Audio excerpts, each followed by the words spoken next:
Hi everyone, I hope you're okay. This is the 10th video, guys, which means I'm doing question number 10. Please do expect 33 questions.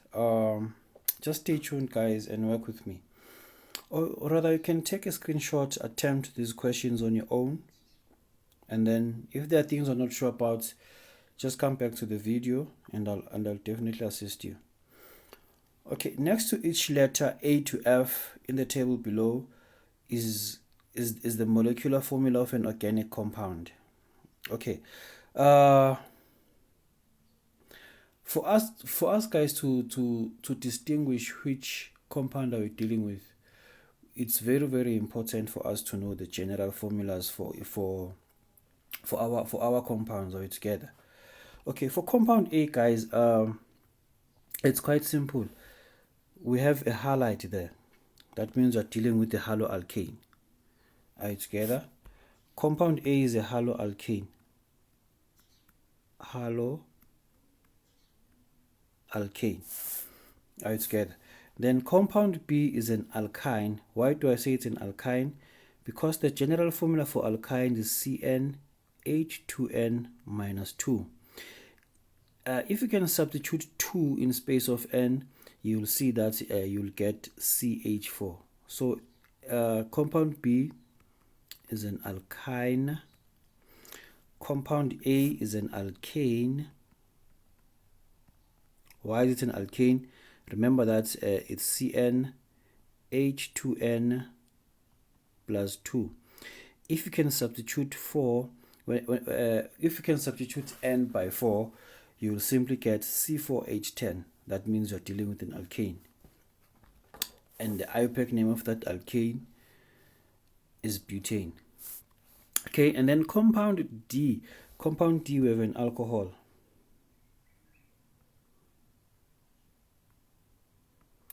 How do I know that it's an alcohol?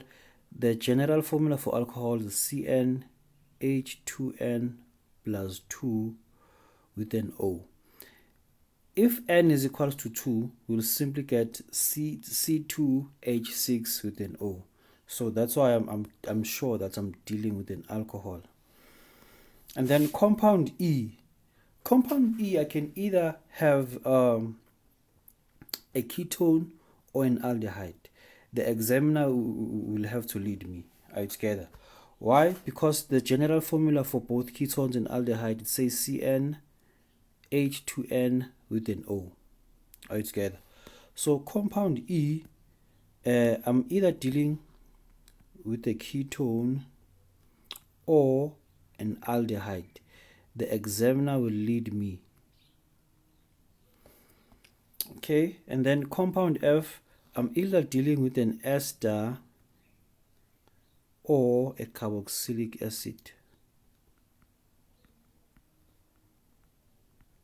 How do I know that? Because I know that the general formula is just CnH2n with O2. Are you together?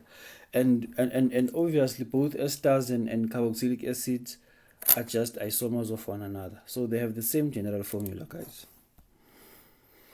Okay, now let's answer the questions. Choose a molecular formula above that represents an inorganic compound below. Write down only the letter next to the question numbers. Okay.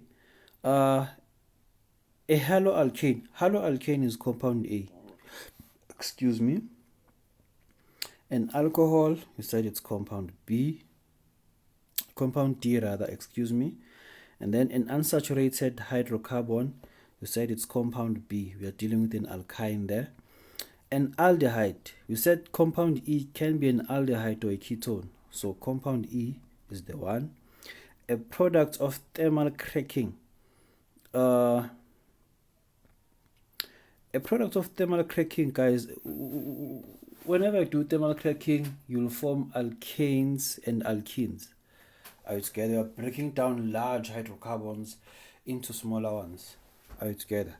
So compound C, a product of thermal cracking of compound C. Whenever we break down a compound C, we will form smaller hydrocarbons. Are you together? So compound B, would be a product of thermal cracking. Are you together? And then 2.2, if compound F is a carboxylic acid, write down the following.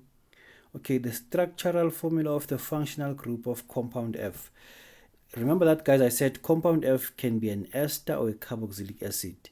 The examiner decided to tell us that it is a carboxylic acid, right? Okay, so the functional, write down the structural formula of the functional isomer of F. The functional isomer of a carboxylic acid, guys, is always an ester. Are you together? So you can either have your structural formula like this, 1, 2, with an O,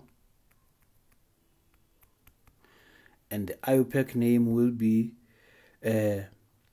ethyl methanoate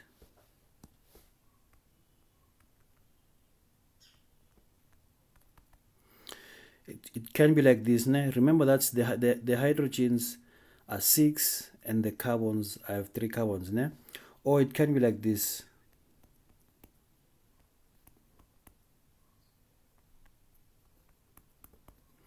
Are you together? It can be like this or that, and the IUPAC name of the other one is just methyl ethanoate.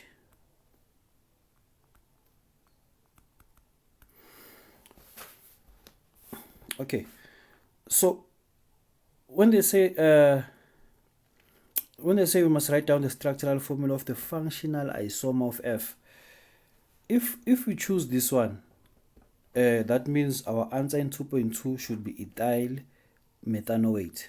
Are you together? But in 2.2.1, if you've chosen this one, that means the answer in 2.2.2 should be methyl ethanoate. Okay, compound B is a monomer. Okay, guys, let's skip question 3, né? Because question 3 it's talking about polymers, and polymers are no longer in your syllabus, né? So don't have to stress yourself trying to know about polymers, né? Let's just go to 2.4. Compound A is used as a reaction as a reactant in the production of compound D. Compound A is used as a reactant in the production of compound D. Okay, whenever you move from a haloalkane to an alcohol, that type of reaction is a substitution reaction, and it's a specific there's a specific name for that substitution reaction. Hey, that's a tongue twister. And that specific name is called hydrolysis. Are you together? Okay, so when they say compound A is used as a reactant in the production of compound D, name the type of reaction that takes place.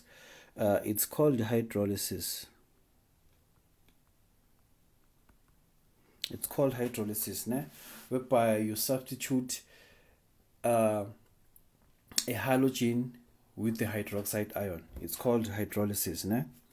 State 2 changes that can be made to the reaction condition in question 2.4 to obtain compound B instead of compound D. Okay, what is compound? Okay. Oh, they are saying that we must state 2 changes that should be there so that substitution does not happen, but elimination takes place. Firstly, the type of catalyst that should be used has to be concentrated instead of dilute, because for us to have a substitution reaction, we need to have a dilute strong base. Are we together? But for us to have an elimination reaction, we must have a concentrated strong base. That's number 1. And that concentrated strong base should be inside ethanol. Are you together? We must have a concentrated strong base. That strong base can be sodium hydroxide or potassium hydroxide, and I've seen that they mark you if you write lithium hydroxide as well. Any of the three, they just have to be concentrated, and obviously this should happen in the presence of UV light and ultraviolet rays. Are you together? Because whenever you do substitution, you just need mild heat. But for elimination, you need a concentrated strong base and ultraviolet rays. That's how, guys, we're supposed to tackle the 10th question. Yeah, just stay tuned and wait for more videos.